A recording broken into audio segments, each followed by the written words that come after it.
This old red-tailed hawk is 33 years old. He thinks he's part human because he was taken in 1976 from his nest before it was going to be pushed over by a bulldozer.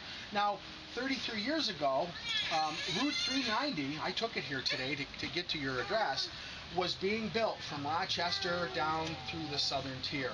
And when people say, oh, loss of habitat, you guys are just reactionaries, this means nothing. Well, this is a good example of suburban sprawl and how it affects wildlife. And he remembers this bird because we're friends and we talk about, we call him, my wife named him Grumpy Pants because he really is. In fact, a friend of mine is writing a book on him as we speak, a children's book, and we don't like to put human names on wild animals because we believe it gives folks the wrong impression because they are wild. Now, an imprinted hawk or an owl can be a real problem for people. If you were walking out with a plate of hamburgers or hot dogs to your grill in the backyard and this hungry redtail saw you, he might swoop down and hit you or knock the plate from your hand.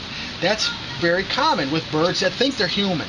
And this happens when we take an orphaned animal, a wild baby, and raise it by hand. They look at us, they go, oh, you're my mother, you're my daddy, and they never remember their own kind. So above the ground, they're catching these warm air currents that you can't see, but they feel them. Up at 400 yards or more, boy, there's this big warm column, like putting your hand over a dryer vent or a chimney, and the birds ride on these things with these big, wide, outstretched wings. Okay? And that's one way to identify the beauteos or soaring hawks. In this case, a red-tailed hawk.